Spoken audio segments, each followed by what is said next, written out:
الرجيم بسم الله الرحمن الرحيم وصلى الله على سيدنا محمد وآله الطاهرين. Verse number 111. إن الله اشترى من المؤمنين أنفسهم وأموالهم بأن لهم الجنة يقاتلون في سبيل الله فيقتلون ويقتلون وعدا عليه حقا في التوراة والإنجيل والقرآن ومن أوفى بعهده من الله فاستبشروا ببيعكم الذي بايعتم به وذلك هو الفوز العظيم. Indeed, Allah has bought from the faithful their souls and their possessions for paradise to be theirs. They fight in the way of Allah, kill and are killed, a promise binding upon him in the Torah and the Evangel and the Quran. And who's truer to his promise than Allah? So rejoice in the bargain you have made with him, and that is the great success. In a number of verses now, Allah speaks about jihad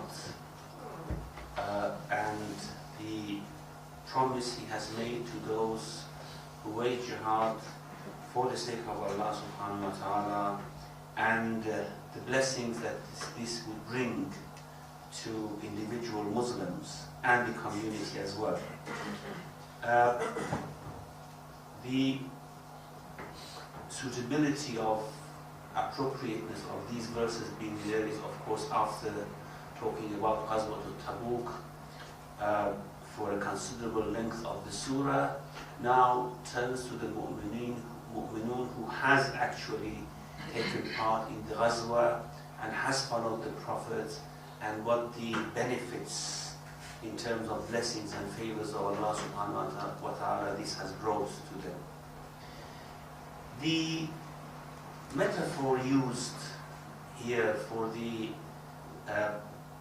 relationship which establishes between Allah and someone who wages jihad is the metaphor of a type of selling and buying, a business which is of course not the business of this dunya, not the trade of this dunya, it's the business of akhirah, a trade which you sell what you have in this world and get the price for it for what Allah has prepared for you in the next world. So the type of concept used is a very familiar concept for human beings. However, it has transformed it into a completely new form of this concept, selling something in this world, buying something from the next world.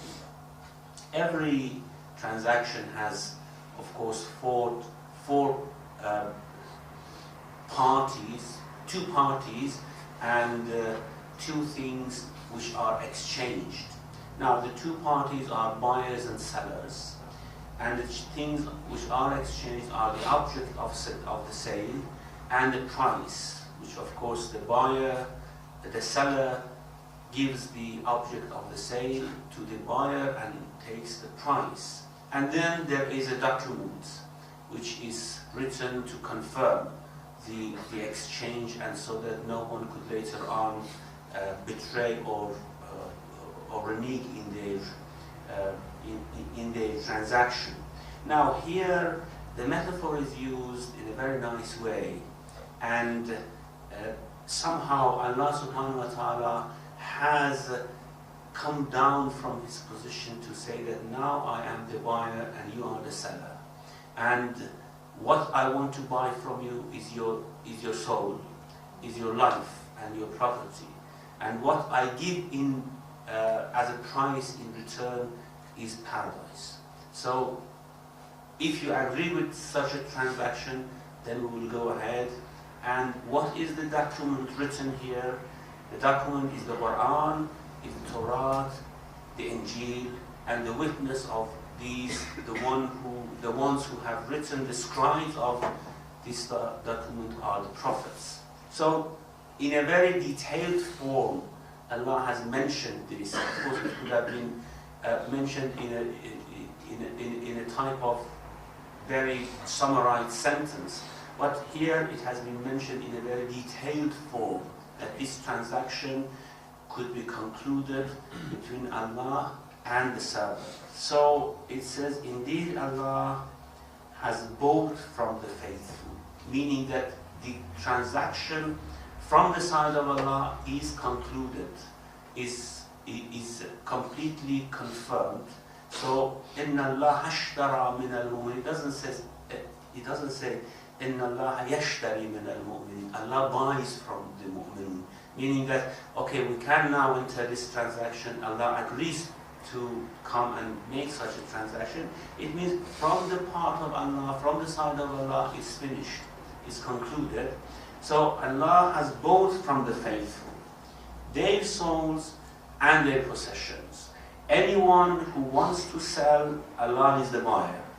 Now, for what return, for what price? For paradise to be theirs. بِأَنَّ لَهُمُ الْجَنَّةِ.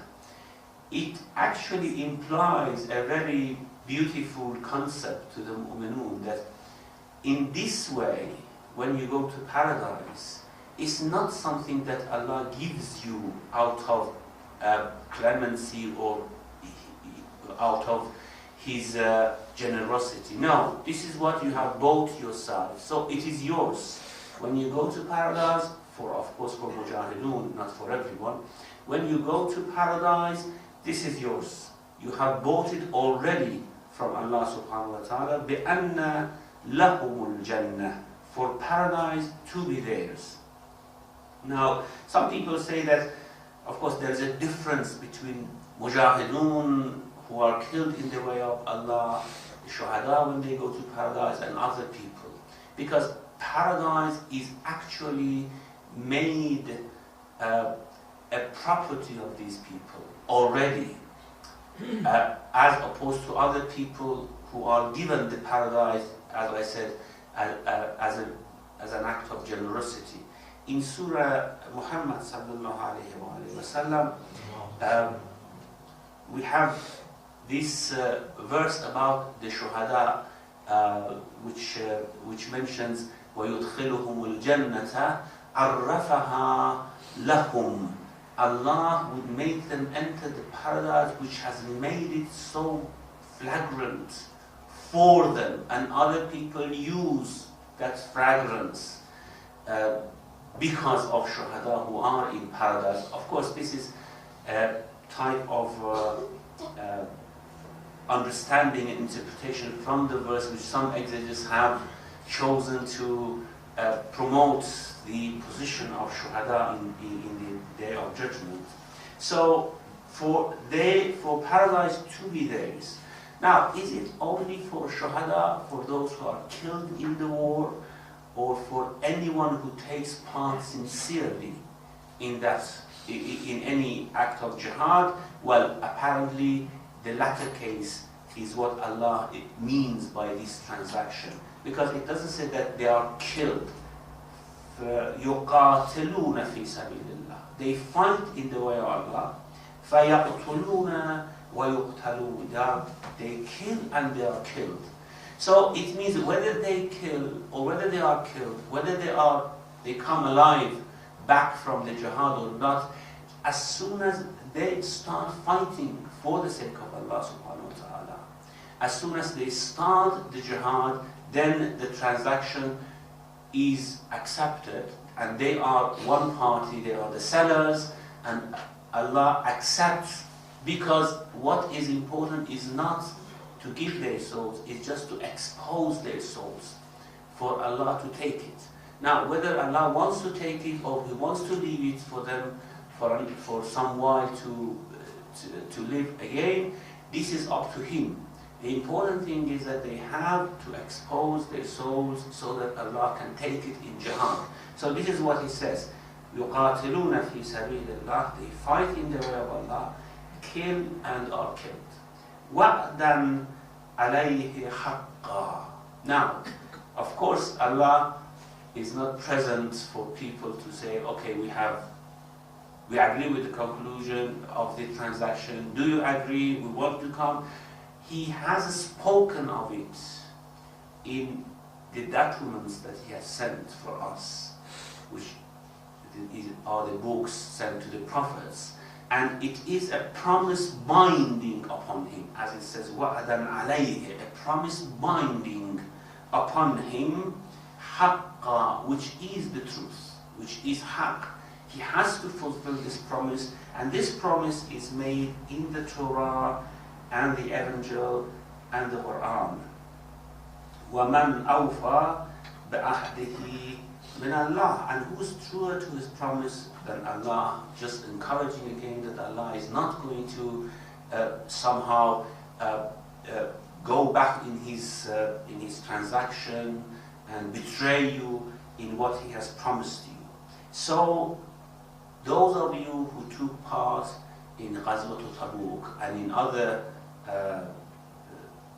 wars and battles of the Prophet, فَاسْتَبْشِرُوا بِبَيْعِكُمُ الَّذِي بَايَعْتُمْ بِهِ, rejoice in the bargain you have made with him. Of course, this is now addressed to people who were coming back with the Prophet from Ghazwat Tabuk, but of course it's a very general type of statement which include all mu'minun who take part in any jihad at any time.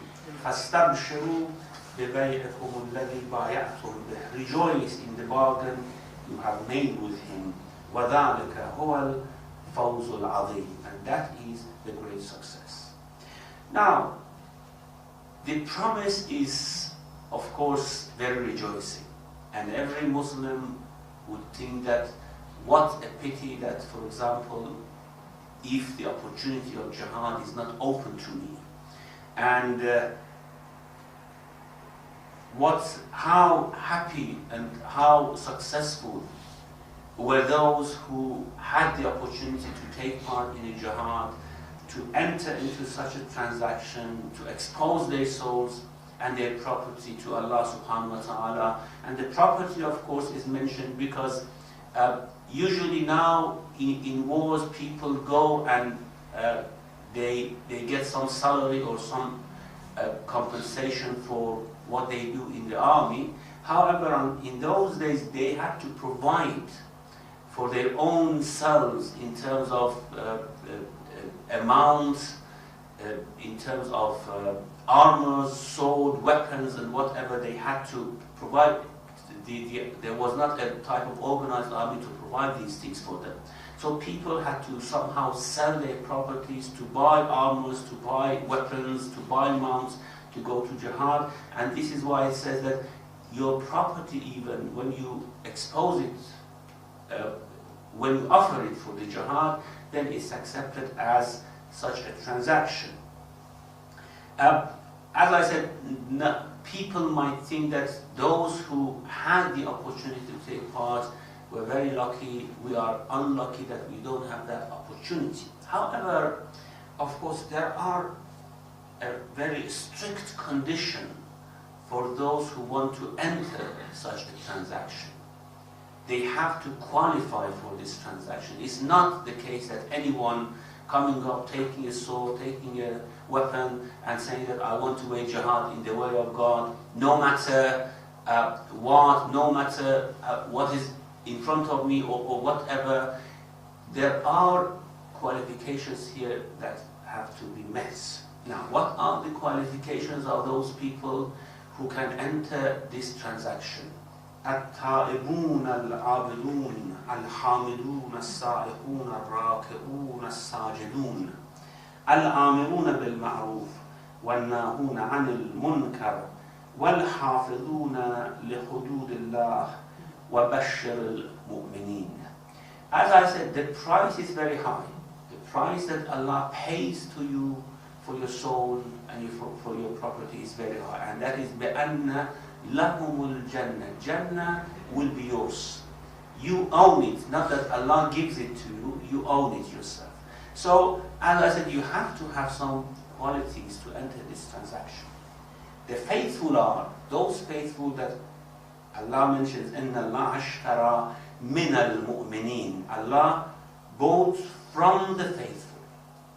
The faithful are penitents, devout, celebrators of Allah's praise, wayfarers who bow and prostrate in prayer, bid what is right and forbid what is wrong, and keep Allah's bounds and give good news to the faithful. A set of characteristics and attributes are mentioned here for those mu'minun. First of all, they have to be at-ta'ibun. Now, at-ta'ibun, as it's translated here as the penitent, is not repenting from a sin, because a mu'min might not have any conventional sin, as we know. These are those who want to return to God, who often return to God. In their attitude is that in the morning and in the evening, in all the hours of their life, they want to return to the Lord, at-ta'ibun. And then this returning would make them to worship, to devote for themselves, for Allah subhanahu wa ta'ala throughout their lives. So at-ta'ibun al-abidun, those who return, those who worship, who are devout, al-hamidun, and those who praise the name of the Lord. This is the type of their worship. Now, the type of their worship is, of course, al-hamidun, as-sa'ihun, al-raki'un, as-sajidun. These four types of worship has stood up here as the most important type of the worship these people do. First of all, their tongue is always in praise of Allah subhanahu wa ta'ala, al-hamidun. As-sa'ihun. Now, sa'ih is something which has been translated very differently in different translations, and even in interpretations of the Quran. They have given different meanings for sa'ih, because this is used several times in the Quran. Sa'ih is from saha yasiho, which means moving from one place to another. Some people said that this is fasting, because in these verses Allah has not mentioned fasting, so this might have no meaning other than fasting, because Sa'ih is also someone who wants to move to Allah subhanahu wa ta'ala. They have taken this from this movement, the meaning which has the connotation of movement. And certainly any wayfarer who wants to go to Allah subhanahu wa ta'ala, one of the most important or essential things for them is to fast. So these are those who fast. However, there is no suggestion from the Quran or from the hadith that we have to take sa'ih to be someone who fasts. So here it is translated as wayfarers, but not wayfarers as conventionally we know, the mystics, the Sufis who want to travel to Allah subhanahu wa ta'ala. It means those who move from one place to another place for the worship of Allah subhanahu wa ta'ala. All their movements is motivated by the fact that they want to worship God. If they go to one place, it's because they want to obey Allah subhanahu wa ta'ala. If they go to another place, they move from mosque to mosque, from center to center, so to speak, from place to place to worship Allah subhanahu wa ta'ala. In this way we can call them to be wayfarers, someone who moves, travels only on the motivation of getting closer to Allah subhanahu wa ta'ala. So we can translate as-sa'ihun as those who want to go closer to Allah by their movements. They move from one place of worship to another place of worship so that they get closer to Allah subhanahu wa ta'ala. So at-ta'ibun, al-abidun, al-hamidun, as-sa'ihun, ar-raki'un, and those who bow, do ruku, as-sajidun, prostrate. These are the attitudes they have in themselves, of course. This is something which is, of course, internal, or actions which they do individually. Then when it comes to the society. وَالْآمِرُونَ بِالْمَعْرُوفِ وَالنَّاهُونَ عَنِ الْمُنْكَرِ. And they bid what is right and forbid what is wrong. وَالْحَافِظُونَ لِحُدُودِ اللَّهِ. And keep Allah's bounds. Now this is both individually and in society. Very scrupulous about the bounds of Allah, the limits that Allah has set for them individually in society. وَبَشِّرِ الْمُؤْمِنِينَ. And give good news to the faithful. It means that even more than what I have said, I'm going to give to these people. Now, these attributes mentioned here qualifies the very general supposition statement which was made in the previous verse. إِنَّ اللَّهَ اشْتَرَى مِنَ الْمُؤْمِنِينَ أَنفُسَهُمْ وَأَمْوَالَهُم بِأَنَّ لَهُمُ الْجَنَّةَ. Allah buys from mu'minun their souls and their property. As not every mu'min with any degree of sincerity, any degree of ikhlas can enter this transaction. They have to be like, of course, with lower degrees of sincerity, Allah would reward them. That's fine. There's no problem about rewarding. But to give Jannah to be theirs, بَأَنَّ لَهُمُ الْجَنَّةِ, then this is difficult.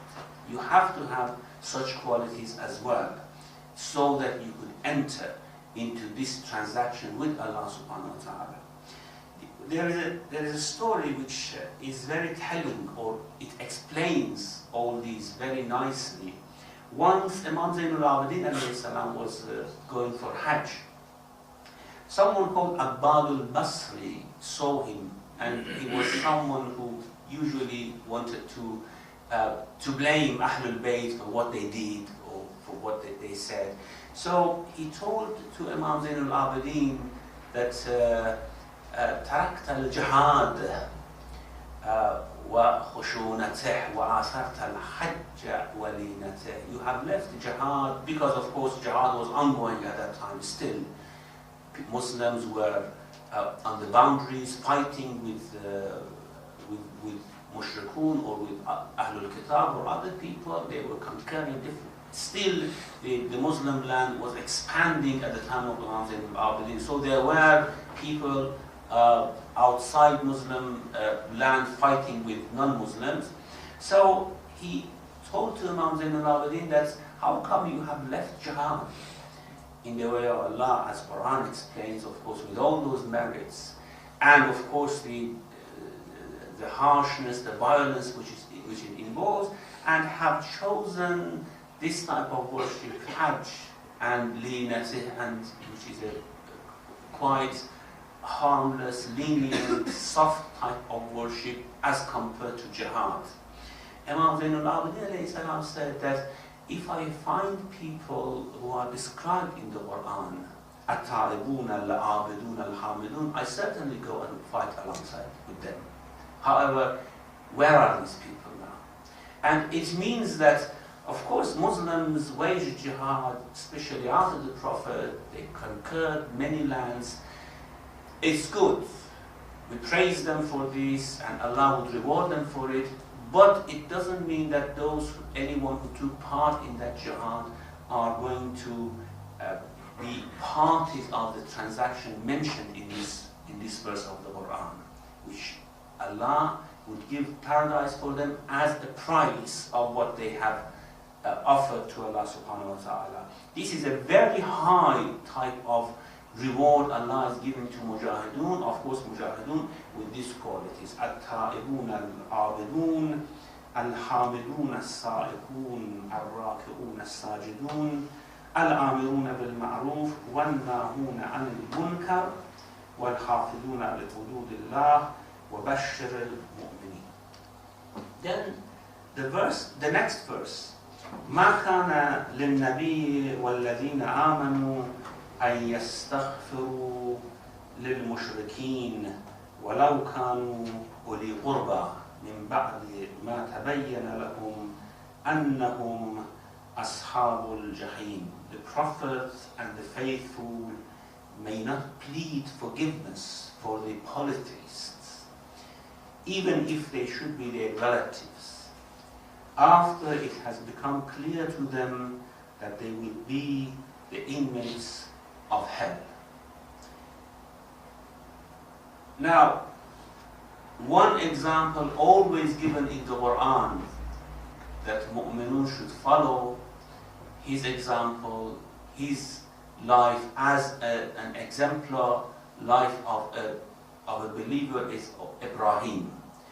After this verse is mentioned, of course the question comes, what about Ibrahim, who said to his polytheist father or uncle that I will ask forgiveness for you. قال سلام عليك سأستغفر لك ربي. I will ask forgiveness for you from my Lord, when he was arguing with his uncle Azar. So the verse immediately afterwards mentioned وَمَا كَانَ اسْتِغْفَارُ إِبْرَاهِيمَ لِأَبِيهِ إِلَّا عَنْ مَوْعِدَةٍ وَعَدَهَا إِيَّاهُ. And Abraham's pleading forgiveness for his father was only to fulfill a promise he had made him. فَلَمَّا تَبَيَّنَ لَهُ أَنَّهُ عَدُوٌّ لِلَّهِ تَبَرَّأَ مِنْهُ. So when it became manifest to him that he was an enemy of God, he repudiated him. إِنَّ إِبْرَاهِيمَ لَأَوَّاهٌ حَلِيمٌ. Indeed, Abraham was most plaintive and forbearing. Now, why these two verses are set here in the middle of some verses talking about Ghazwat Tabuk and the merits of Mujahideen is probably thinking about the mu'minun who took part in Ghazwat Tabuk, and they have some relatives who were, of course, mushrikun, and due to all these praises, they thought that they may ask forgiveness from Allah, since Allah has given them such a high position, and Allah may forgive them. And coming these to their minds, probably asking forgiveness for some of their relatives, Allah has mentioned these two verses. He has inserted these two verses in the middle of those other verses. The prophets and the faithful may not plead forgiveness for the polytheists, even if they should be their relatives, after it has become clear to them that they will be the inmates of hell. Now, the inmates of hell are the enemies of Allah subhanahu wa ta'ala. As it is mentioned in many places of the Quran that it's only the enemies of God, the arrogant who have enmity towards God due to their selfishness, these are the only ones who go to hell. Now, if it becomes clear that someone is an inmate of hell, then it is not allowed for a person to feel any compassion for them, because the compassion is due to friendship, to sense of closeness, and if you feel close to Allah, if you have compassion for Allah, then you cannot have compassion for the enemy of Allah. However, what about Ibrahim? Of course, Ibrahim had compassion for his uncle because he was brought up in his house, he was treated nicely in his house. Now, as soon as he claimed, or he said, he informed him that he is worshipping only God and he's not worshipping idols, he entered an argument with him, and after that argument, Ibrahim, out of his compassion, said, I will ask forgiveness for you from my Lord. However, this was before he knew that he was an enemy of Allah subhanahu wa ta'ala. He thought that he doesn't know, he's ignorant, he argued with him because he has been brought up like that. If he somehow clarifies things for him, or if Allah turns to him with some blessings, then of course he will be guided, and therefore he will ask forgiveness for him from Allah, so that Allah guides him. Abraham's pleading forgiveness for his father was only to fulfill promise he had made him, and he made the promise before it was clear for him that his father was an enemy of God. After So when it became manifest to him that he was an enemy of God, أنه عدو لله تبرأ منه, he repudiated him. What the verse tells us, this is a very, very important concept. Is a point of question for all of us. Can we, for example, ask forgiveness for our relatives who are not mu'min, or can someone who is a convert ask forgiveness for their relatives who are either Christians or Jews or Buddhists or whatever? The verse says that initially Ibrahim asked forgiveness, and he was right, because he didn't know that his father was an enemy of God. Well, he didn't know his father was an enemy of God, but he knew that he was a polytheist. Even he knew that he was making idols for the king. He was an idol carver, actually. His father was an idol carver. He knew about his uncle. He knew about all these things. However, he didn't know that he is an enemy of God. What does this mean? It means that not every polytheist or not everyone on other religions are enemies of God. They might be on that religion because they don't know, because they are brought up like that, because of the environment, because of the birth or whatever. However, after proofs are given, after people know about truth, then some of them turn to be enemies of God in the sense that it is their arrogance that wouldn't let them to come to the fold of the truth. And for some other people, of course, the case is if the truth is clarified for them in a nice and good way, then they, of course, might come back, might find the truth to be something that they were always searching, and therefore they are not enemies of God. And it is only enemies of God, I mean these two verses, when you put it together, it is only enemies of God that go to hell, not everyone else. Others are, as Quran mentions, and as we have in many ahadith, are al-mustad'afun, those who are weak in the sense that they don't have enough understanding, they don't have enough knowledge, they don't have enough guidance provided to them, so they are mustad'afun. And then how Allah decides about them, we don't know. We just do not categorize them as ashabul jahim, as people of the hell. Now, Ibrahim knew that his father was a polytheist, was an idol carver. However, he didn't know that he's enemy of God. After it became clear for him, فَلَمَّا تَبَيَّنَ لَهُ, so when it became manifest to him, أَنَّهُ عَدُوٌ لِلَّهِ, that he was an enemy of God, تَبَرَّأَ مِنْهُ, he repudiated him. إِنَّ إِبْرَاهِيمَ لَأَوَّاهٌ حَلِيمٌ, he was awwah. In this awwah is someone who all the time calls Allah subhanahu wa ta'ala, is the most plaintive and forbearing, halim, in the sense that whatever his uncle strongly, violently argued with him, argued against him, he did not care about it. He just wanted to guide his uncle. And he was very forbearing in that. Even after all those arguments, after his uncle said that you have to get lost, go away from me, فَحْجُرْنِي مَلِيًّا, go and never come back to me, he told him, I will ask forgiveness for you from Allah. Of course, he was very forbearing. He was very halim. Forbearing. The forbearance in Ibrahim is somehow shown to us by his treatment of his uncle. And of course, anyone being aduwwullah, then of course the abode for them is the hell. So the previous verse says that مِن بَعْدِ مَا تَبَيَّنَ لَهُمْ, after it becomes manifest to them that they will be the inmates of hell. It is equal to what is said in the next verse, فَلَمَّا تَبَيَّنَ لَهُ أَنَّهُ عَدُوٌ لِلَّهِ. So any enemy of God would go to hell. And anyone who is not enemy of God, but God is their enemy, Now, this is a type of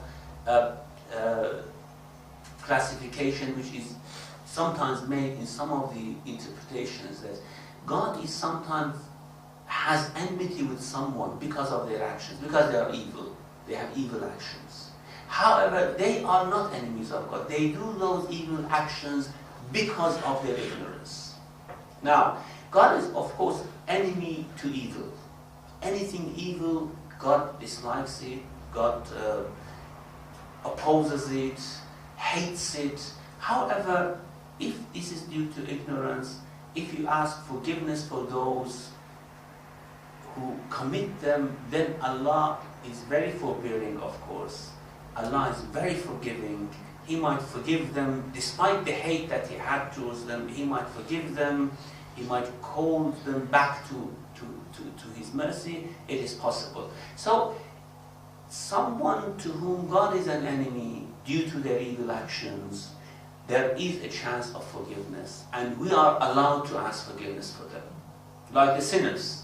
Of course, as we have in many riwayat, that sometimes Allah loves some people but hate their actions. Because they are not evil people. They are good people. They are mu'minun, or they are good-hearted people, but they do evil actions. And therefore God hates what they do. And sometimes Allah hates some people because they are His enemies, but like their actions. Because, for example, they are good to orphans, they are good to poor people. They are enemies of God, but they have some good characteristics, some good qualities. Allah loves those qualities, but hates those people. If the first is the case, the first type of the people, that Allah doesn't hate them basically because of their own soul and their own disposition, but because of their actions, then forgiveness is possible. We are allowed to ask for, as we are allowed to ask forgiveness for the sinners. Anyone committed any even great sin, we are allowed to ask forgiveness for them. Even if they are not in our religion, however, they are there because of their ignorance, because of lack of guidance, lack of clearance. We are allowed to ask forgiveness for them. However, if someone, we now realize that no, this person is min ashab al-jahim, certainly going to hell because he's an enemy of God. It's not because of lack of knowledge or circumstances or whatever. Then of course we are not allowed to ask forgiveness for them. And this is what the two verses together would tell us overall, that who is liable to be asked for forgiveness and who is not, who we are not allowed to ask.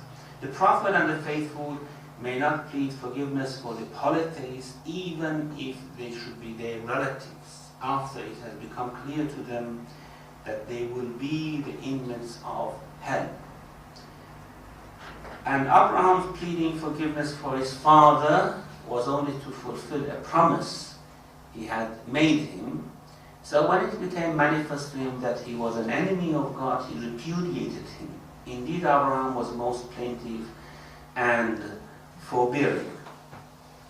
Now, one other thing the traditions have mentioned about these verses, in all books of Sunni Hadith, almost unanimously, the Sunni Hadith has brought the instance of Abu Talib into these verses, saying that the cause of revelation of the verses was that, of course, Prophet had lots of affection and compassion towards Abu Talib, his uncle, who had helped him all throughout the time in Mecca until he passed away. And if it was not for Abu Talib, Prophet, peace be on him, never would have succeeded. And Prophet wanted to ask forgiveness for Abu Talib. And therefore the verses was revealed that you are not allowed to do it. مَا كَانَ لِلنَّبِيِّ وَالَّذِينَ آمَنُوا أن يستغفروا للمشركين. The Prophet and the faithful may not plead forgiveness for the polytheists. They have mentioned this as a cause of revelation for this verse.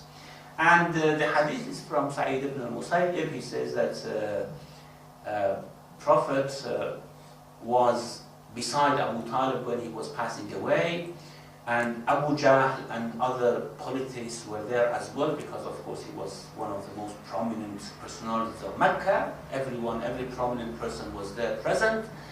And Prophet, peace be on him, told him, say La ilaha illallah. And Abu Jahl told him, do not say that, because you are going to destroy yourself. So, do you want to leave the religion of Abdul Muttalib? And Prophet was waiting for him to say La ilaha illallah. Polytheists were waiting for him to see whether he says La ilaha illallah or he doesn't say. And after a while, he just said, Bal ala millati Abdul Muttalib. No, I am on the religion of Abdul Muttalib. And he passed away like that.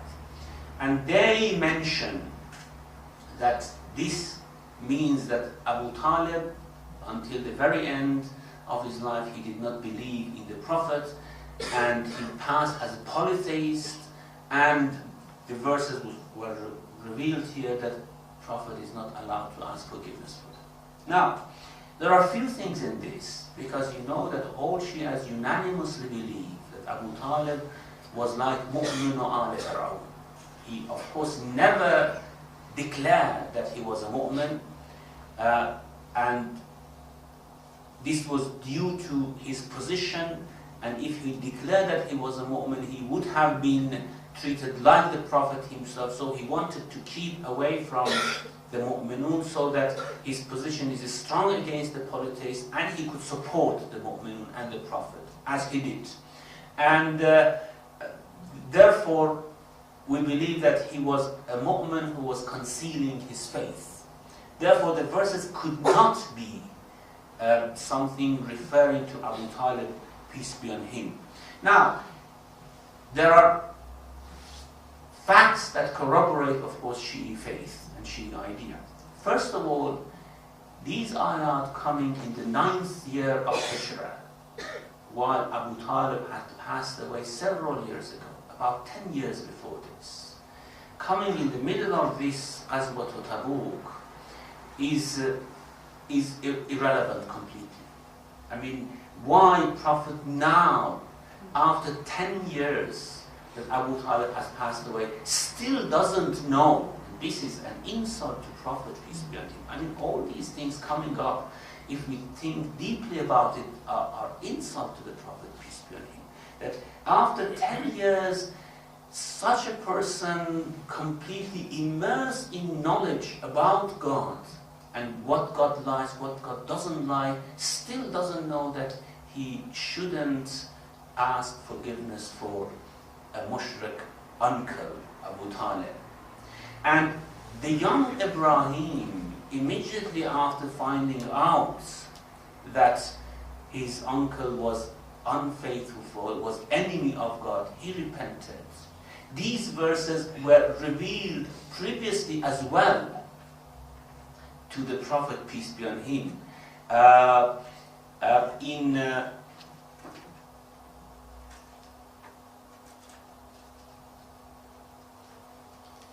In a surah which was revealed even before the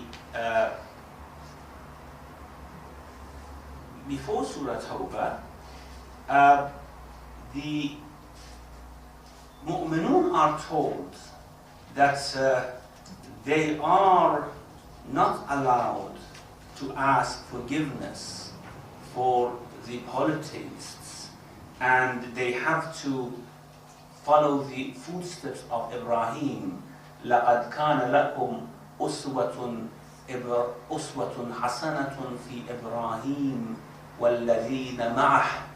There is a good example for you in Ibrahim and those of you, those people who were with him, that إِذْ قَالُوا لِقَوْمِهِمْ, when they said to their people, إِنَّا بُرَعَاءُ مِنْكُمْ وَمِمَّا تَعْبُدُونَ مِنْ دُونِ اللَّهِ, when they said to their people that we go away from you, we disown you, and what you worship beside Allah subhanahu wa ta'ala. كفرنا بكم, we are kafirs to your religion. وبدا بيننا وبينكم العداوة والبغضاء, and enmity and hatred has been created between us and you because of what you worship. إلا قول إبراهيم لأبيه, except in that part of Ibrahim's life that said to his father that I will ask forgiveness for you. You shouldn't follow him in that, because he didn't know that his father was an enemy of Allah at that moment. But later on, as soon as he found out, of course, he did not ask forgiveness for him anymore. However, this verse was revealed before Ghazwat At Tawba. Prophet knew about it even before that. So how comes that now here, one of the reasons that the verses was revealed was asking forgiveness for Abu Talib? It means that even Prophet was disobeying Allah subhanahu wa ta'ala in what he had told him. And this is a great insult to the Prophet. Secondly, the history of Abu Talib and the literature that is reported from him, the poets that he secretly composed about the Prophet,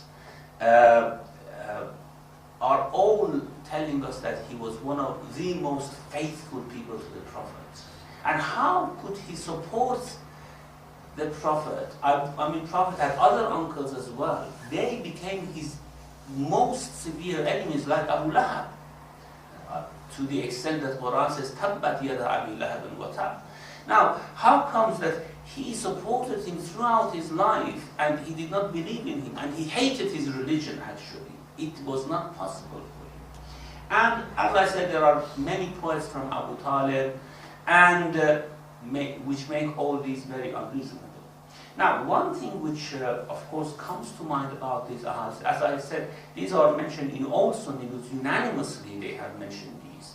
And this means that these ahadiths were very widespread at the time the collections were made.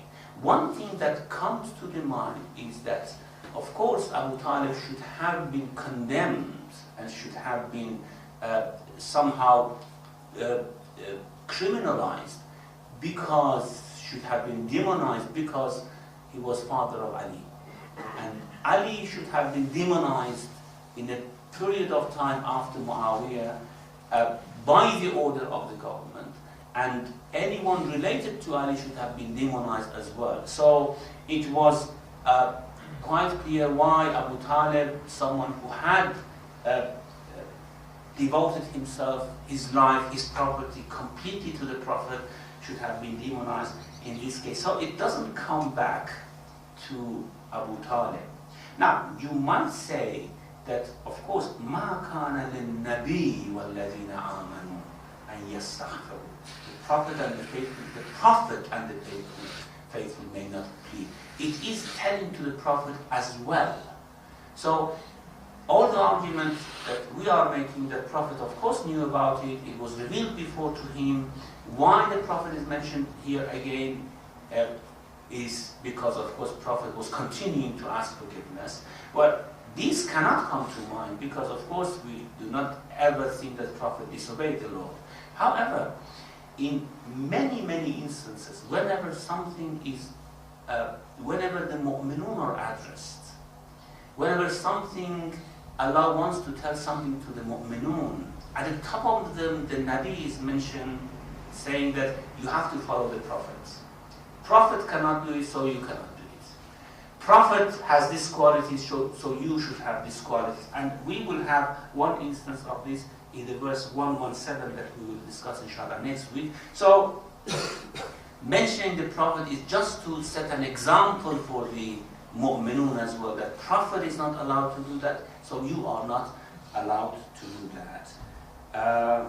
Of course, there are lots of discussions about the Iman and Kufr of Abu Talib. The books have been independently written about the Kufr of Abu Talib or Iman of Abu Talib from both sides, which of course we I don't think it's useful to go into all these arguments. It's completely apparent, clear that Abu Talib was like Mu'min Ali Fir'aun, who had concealed his face to be able to support the Prophet, peace be on him.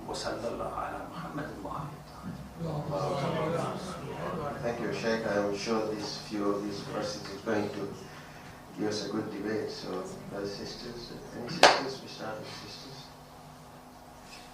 Once they're getting ready, brothers. Yeah, Muhammad, Al-Bashir. Assalamu alaikum, Sheikh. Sheikh, this narration by Sayyid ibn Hussein about the last moments of Hazrat Abu Talib, is that correct according to our hadith and our reports? Well, of course not. It's not believed. So what is it? What is? This has come to all books of Ahl Sunnah, as I said. Even the hadith in itself is somehow incoherent, because again, according to our faith, all fathers of prophets were faithful.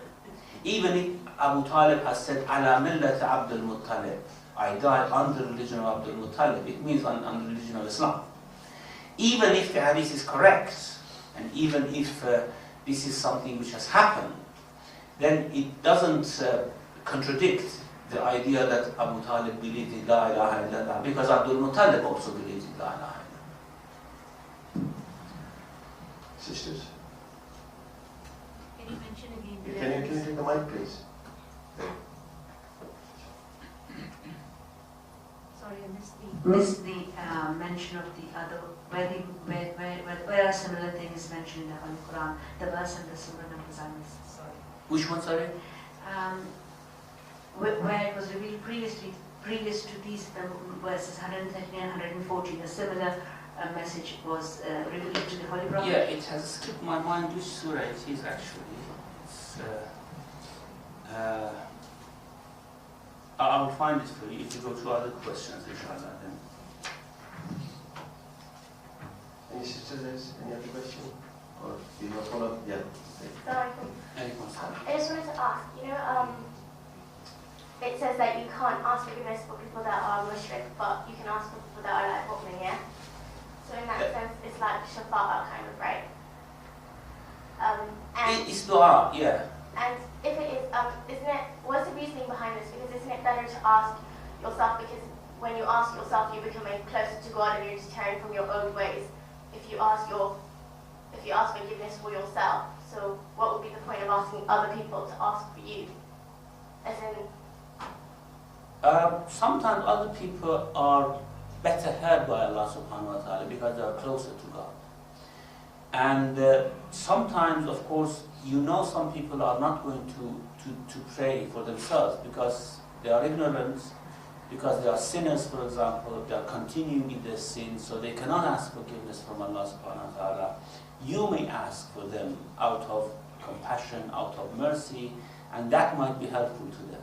So there are many, many different occasions which other people's dua would be more effective than one's own dua. Or one person or a person might not be aware that he can make dua at all. Or they might be disappointed, but you know that Allah might come back to them with mercy. So there are all these occasions. Now the verse is in Surah Mumtahina, verse number 4. قَدْ كَانَتْ لَكُمْ أُسْوَةٌ حَسَنَةٌ فِي إِبْرَاهِيمَ وَالَّذِينَ مَعَهُ إِذْ قَالُوا لِقَوْمِهِمْ إِنَّا بُرَآءُ مِنْكُمْ. Chapter 60, verse 4. Manzur?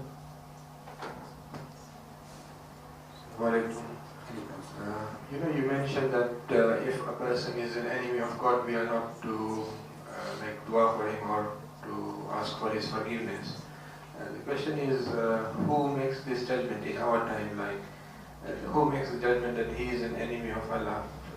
Just to give an example, you try and explain to somebody, and the other person comes to the conclusion that no, I don't believe in it, and I don't agree with this, I don't want to know about it, I am totally opposed to this idea.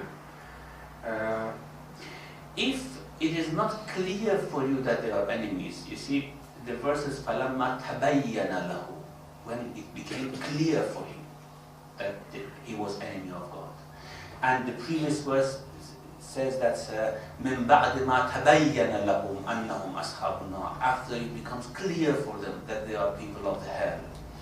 When it becomes clear for you, then you cannot ask forgiveness. If you are in doubt, and if your heart wants to ask forgiveness, I mean, it's not just the tongue. Sometimes the heart cannot take it. You cannot ask forgiveness for someone. If your heart takes it, and you want to ask forgiveness, and you are not sure that they are A'da'ullah, then you can ask forgiveness, according to these verses. I'll ask a further question on this one. You know, we hear this phenomenon of people coming out and declaring that this person is kafir or this group is kafir, etc. That sort of phenomenon which is coming up now in a society. Now, who is in a position to make a judgment to say that this group or that this person is kafir and we should not ask for their forgiveness or make that sort of declaration? Is there any authority that we can look at and say, look, this is the authority that we can refer to come to a conclusion? I don't think there is any authority in this. It's very difficult to do takfir on people and something like that. The church had a system for this previously, not now. Before they had a system, they officially declared people to be apostates, to be kuffar or something like that. In Islam, of course, we have this habit. Many scholars come out calling others to be kuffar. Or the Shias are branded to be kuffar by many scholars as well. But I don't think this is the right thing to do. Somehow throwing kufr to people, it's not something good. I don't think so. Sisters? Sorry. Sheikh, when you listen to the readings and teachings of some of these Sunni scholars, and they talk about Abu Talib, if you say to them, well, he followed the religion of his father, who was a Muslim, or the millet of Ibrahim, they dispute that. They say, no, we don't know that. If you talk about his poems, they say, well, this is due to tribal loyalty and family loyalty, not because of any other reason. So there's many issues here where you can't get through to them. But what about the fact of he was married to Imam Ali's mother, who certainly nobody disputes was a Muslim? If he was not a Muslim, then how could that marriage be acceptable? And the Prophet accepted it. No, they don't say Imam Ali's mother was a Muslim as well. I mean, they say that Islam and Kufr is somehow distinguished from the time of the Prophet. Anyone before Prophet was mushrik and not mu'min. And if Prophet offered Islam to anyone, they accepted, they would have become Muslim. Before Prophet had actually declared and offered the Islam to people, all of them were mushriks. This is what they have in their opinion. And mushriks in the sense that they were idolaters, they are all going to hell, and they even believe, for example, Prophet's mother will go to hell, and all these funny type of ideas that one cannot accept really. Even Prophet's father, Abdullah, they believe will go to hell. I mean, something that no sane person can really understand. Sisters? Yes. Sheikh, but the conversion of Fatima bint Asad is recorded in history, so what do they say about that? No, of course Abu Talib had married her before she became a Muslim. And But then, all men who were married to Muslim women, their divorces were organized and they were asked to leave their husbands, divorce them. So why did not the Holy Prophet do the same to Imam Ali a.s. mother then? That means he was practicing favoritism because she was a family member, Well, these are arguments, I mean, there are a stronger argument than these that we can put forward to them. Sorry, maybe I took you wrong, because you meant that Imam Ali's mother converted to Islam, or what? They probably would believe she converted, but certainly when she died, the Prophet buried her himself. Yeah. He went into his grave, he lied down in his grave, he prayed for her. So there was certainly no doubt at the point when she died she was Muslim, and she was not divorced. Yeah. So those are historical facts. You don't have to go to Riwayat and Hadith for it. As I said, I mean, you can provide many reasons stronger than these things for the faith of Abu Talib. But as I said, these are things which were created due to enmity towards Ali ibn Abi Talib. Anyone related to Ali was demonized, so that Ali himself was demonized. And of course, they couldn't say Ali was not a mu'min, but they could have said that his father was not a mu'min, for example. Anyone to whom he was related had such and such blemish. And this is something which were created. I don't think, of course, Sunnis are to blame for what they believe now, because it's unanimously mentioned in their books. And those who have made this in the beginning of the history of Islam are really to blame.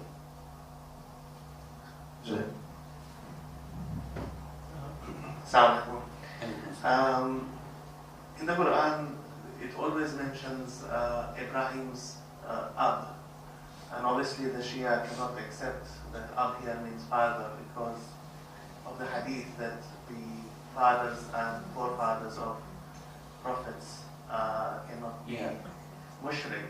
Yeah. But then when they come up with uncle or grandfather on the mother's side, it seems to be a bit far-fetched because they don't actually have any concrete evidence to suggest who this person is referring to. But because of that hadith, they want to insist that it is not the father, it is an uncle or a maternal uncle, even that, or well, not necessarily maternal uncle, but uncle or a grandfather on the mother's side.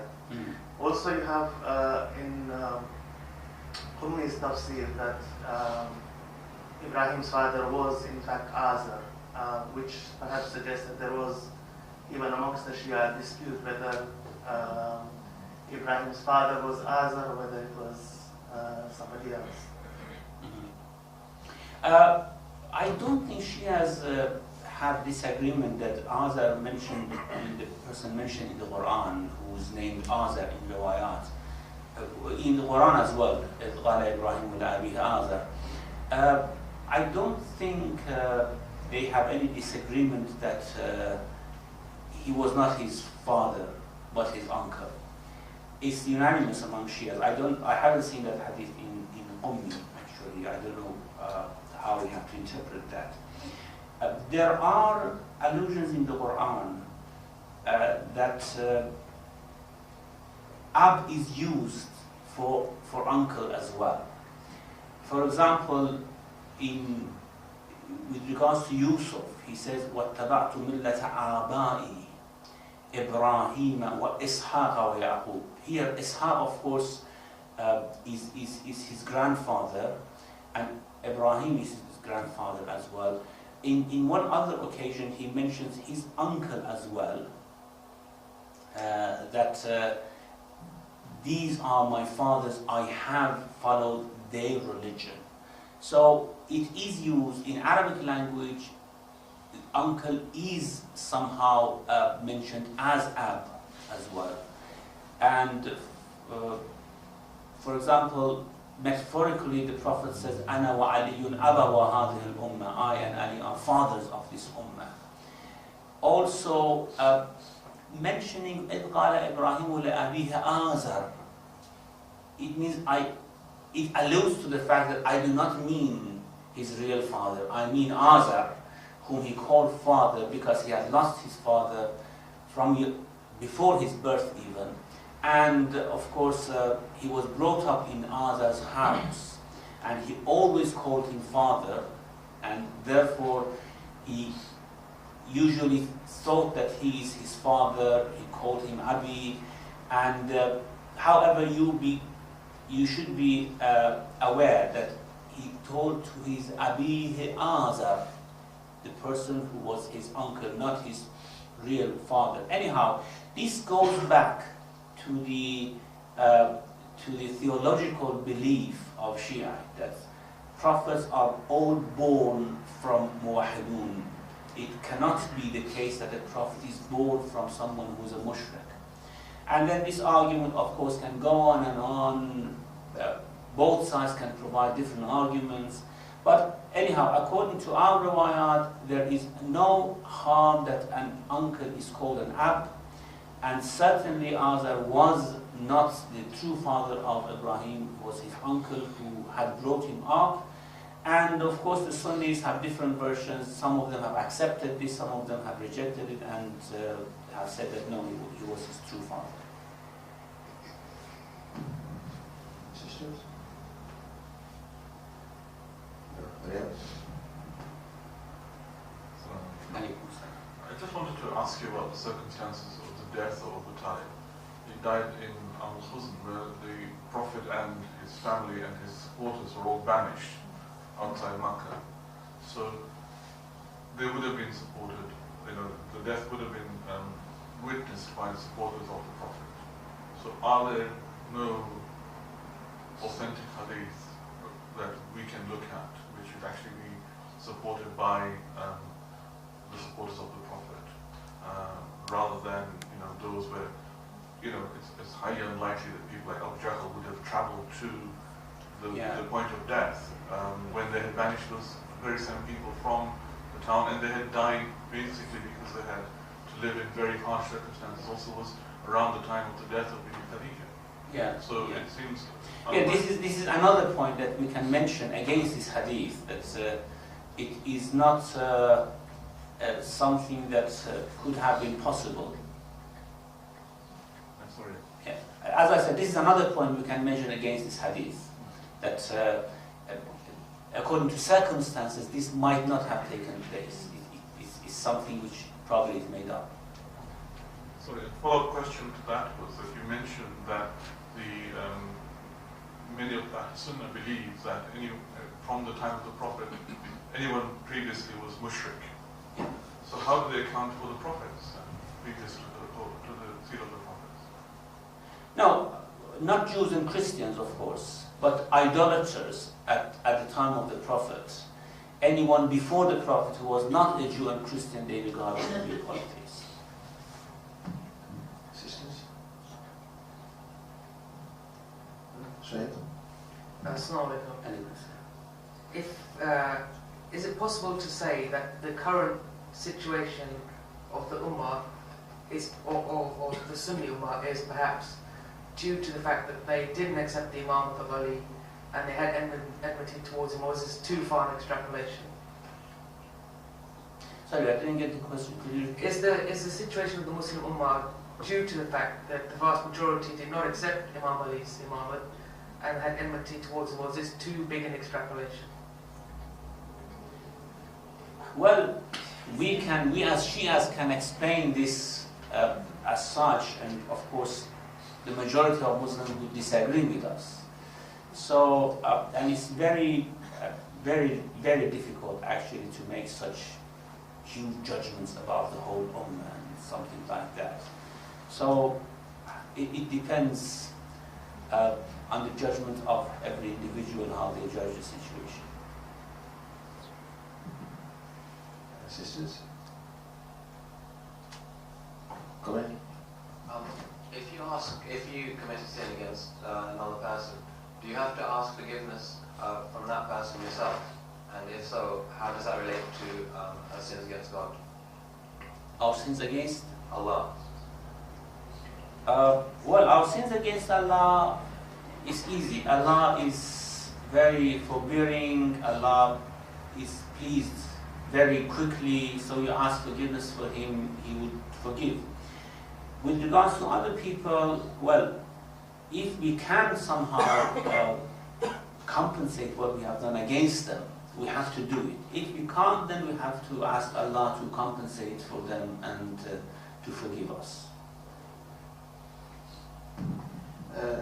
Sheikh, something which I might have misunderstood here is that up till now, well, let's this is what the impression I've had up till now, that we cannot ask forgiveness of the non-Muslims from Allah.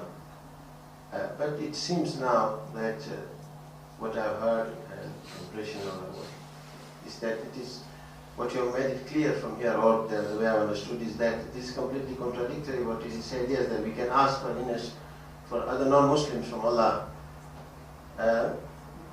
Because most of the non-Muslims are on the impression that they are right and they believe in Allah, and is that right? Yeah. Because sometimes this is what we understand from the verse. yeah, because you see, for example, if a non-Muslim greets us with the salam, we hesitate sometimes, or I hesitated not to reply in the same manner as alaikum salam as I do it to other Muslim brothers. So can we do it as alaikum salam to other non-Muslims if they greet us with the salam? Well, this is a completely different issue, of course, than asking forgiveness. But what we have in Rawat is that you do not initiate salam to a non-Muslim as you do to a Muslim. You have to somehow precede Muslims in salam, and you should be the first one. But with non-Muslims, you do not do that. But of course, if they say salam to you, you have to answer them. Well, in the similar manner. What do you mean in a similar Like, manner? like we say, okay, alaikum salam to a Muslim brother or sister. Well, it's up to you. I mean, how you want to answer them. So, because I'll tell you why, because I don't know whether 99% of the people here might have had the impression that we cannot actually ask forgiveness to Allah for the non-Muslims. If من بعد ما تبين لهم أنهم أصحاب النار. But this is what the verse says. I don't know. I know, of course, we are all told that you shouldn't do that. Even for Sunnis, you cannot ask forgiveness. I know. But this is what we understand from the verse. Okay, thanks. Now, the judgment Doctor, is... here is a question here, a leading question, I suppose. Yes, yes. Just following that question, asking for forgiveness from non-Muslims or Christians. A few years ago, when Diana died, people asked for forgiveness for her, knowing fully well what she has done, how adulterous she was. And even some of our Shias said that we should offer praise for her. Can you please comment on that? No. That's as simple. Sister's last question. Thank you, Sheikh. Muhammad wa ali Muhammad sallallahu alaihi wasallam.